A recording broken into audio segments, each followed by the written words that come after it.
Imagine waking up in a hole you never chose, with nothing but a small opening above you where light enters, and something in you, even there, still turns toward that light without knowing why. You do not climb out through force or strategy. Instead, by some quiet grace you cannot explain, the ground itself begins to rise, slowly lifting you as you continue to orient upward, stretching toward what feels alive. Until one day, you realize you are no longer inside the hole at all. You find yourself on a path, not one you planned or mapped, but one that clearly moves in the direction of that same light. And so you begin to walk.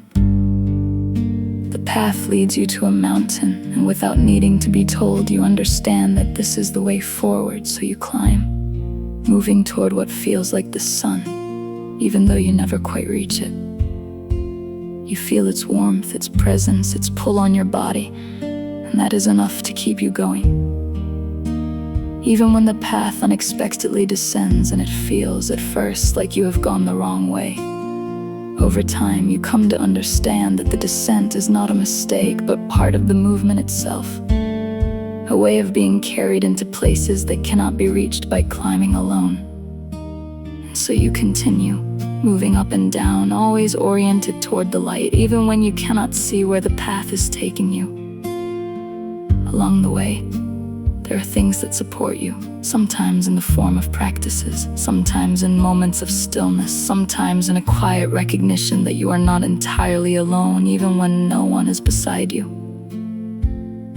You begin to notice others on the path, sometimes walking near you for a time, sometimes further ahead, sometimes moving in entirely different directions. And there are moments where you follow or listen, or take something from how they move. But over time you come to understand that no matter who appears, the path only remains true, and you continue to orient towards your own light. What remains constant is not certainty, but the simple truth that you are no longer in the hole. And that alone creates a kind of gratitude that keeps you moving, even when nothing else makes sense.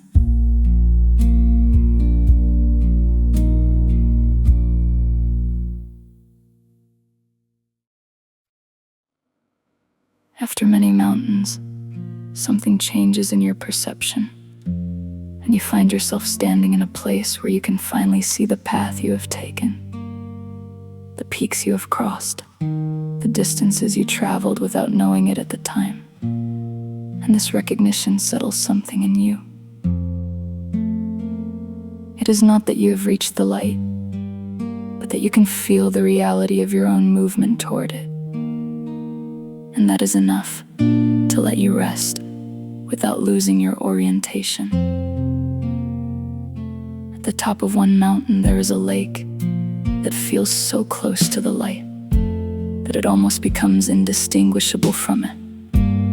A place where the air itself carries warmth, stillness, and a sense of completion that feels like it could be enough. You sit at the edge of that lake, and it is so beautiful, so full, that it is easy to believe that this is all there is. That to witness it, to remain near it, to feel its presence, is the fulfillment of everything that came before. There is no obvious reason to move beyond this point, because nothing appears to be missing, and yet, something in you remains outside of it. You can see it, you can feel it, you can revere it, but you are still separate from it. And there is a quiet knowing that you could remain here, as many do, living at the edge of something that already feels like heaven.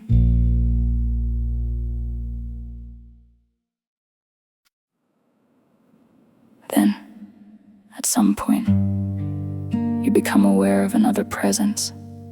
Not ahead of you, not behind you, but simply there, within the same space. There is a moment of contact, a gesture not forceful, not directive, but invitational. You are led to the water, not because you were incapable of reaching it, but because something in you had paused at the threshold. And in that moment, you remember something that had never actually left you. That your body still knows how to enter, that you still know how to swim, that you are still capable of moving within what you have spent so long approaching. And yet, entering the water is not the same as walking the path that brought you here. It asks something different of you. The ground is no longer beneath you. You are held in another way. And what carried you across the mountains does not organize this experience in the same way. There is a moment of not knowing, where the instincts of climbing and orientation give way to something more responsive, more fluid. You cannot rely on structure in the same way. And you begin again, not from nothing, but from a different relationship to what you are in. When you enter the water, the experience is immediate and undeniable. You do not observe it anymore, you are inside it.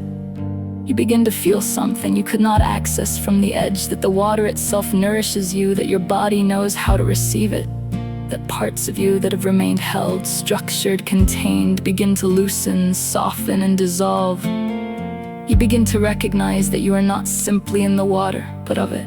And then something even more subtle reveals itself.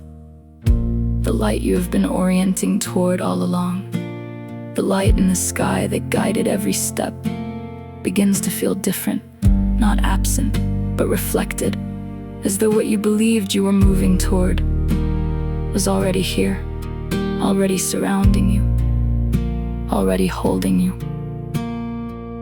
The water is not separate from the light.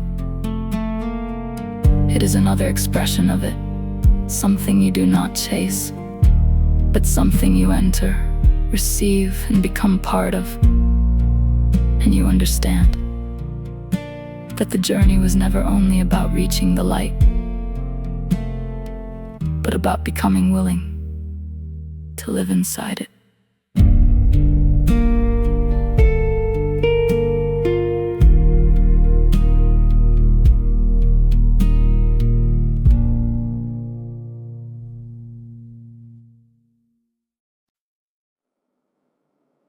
There is a part of the path that is spoken of often, the climbing, the discipline, the devotion, that keeps a person oriented toward the light, no matter what they have lived through. In the Bhakti tradition, this is what Narisimha protects, not the outcome, but the devotion itself. The force that carries a person out of the hole and across every mountain that follows. The refusal to turn away even when everything would justify closing. He preserves the line of orientation, the capacity to remain true, the strength to continue. Even at the edge of the lake, it is that same force that makes it possible to arrive. Without collapsing, without hardening, without losing the willingness to remain open. He keeps us devoted to Krishna, to practice, to walking the path. He does not always remove danger, but he protects our willingness and our courage. Often, this is where the story ends. But there is more. There is another movement, the one that begins at the edge of the lake, where what has been reached is no longer something to move toward, but something to enter.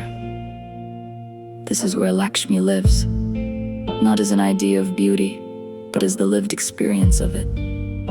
The capacity to receive, to soften, to be touched, to allow what has been approached to move through the body and become real.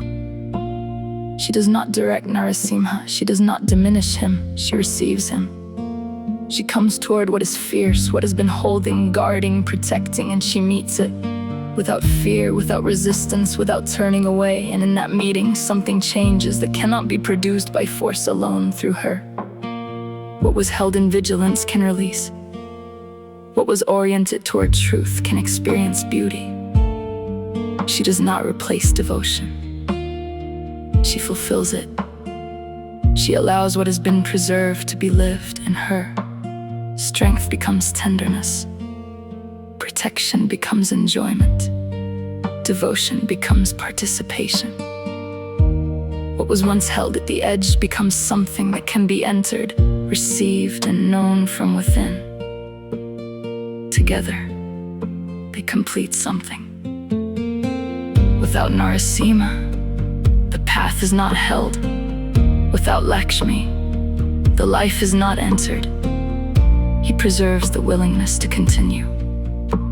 She awakens the willingness to receive. And this is why the final movement feels like beginning again. To enter is to step out of structure, to be held without control, to become receptive, responsive, new. That willingness is the completion of devotion. Without this, the path remains incomplete. Not because anything was missing, but because what was opened was never fully lived. This is the fullness that Krishna and Radha are one.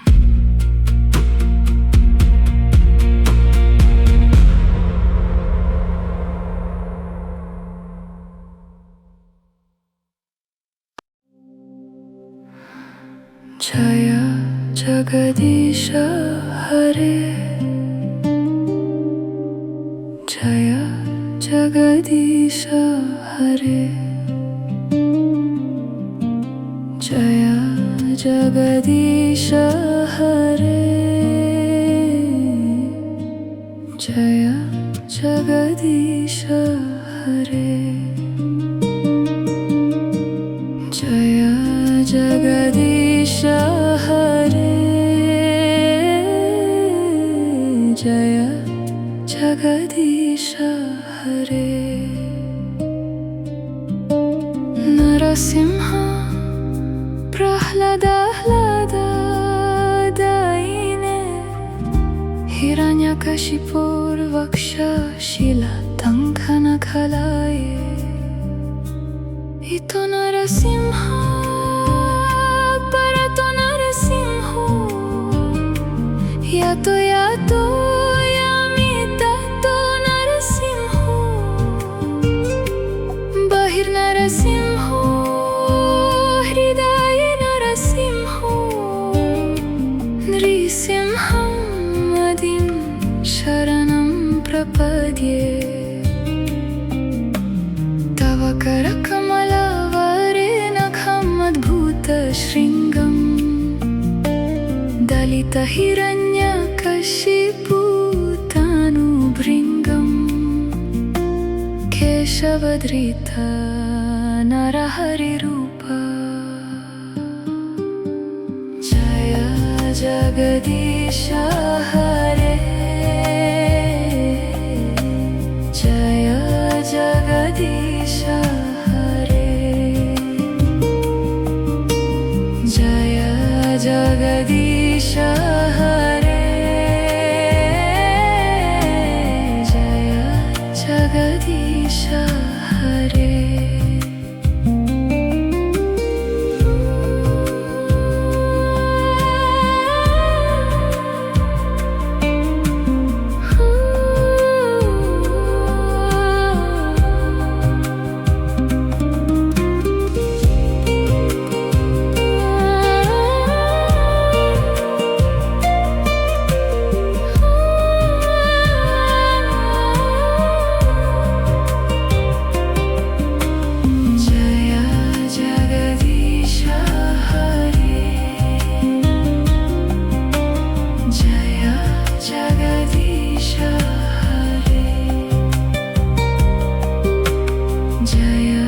Jagadisha Hare,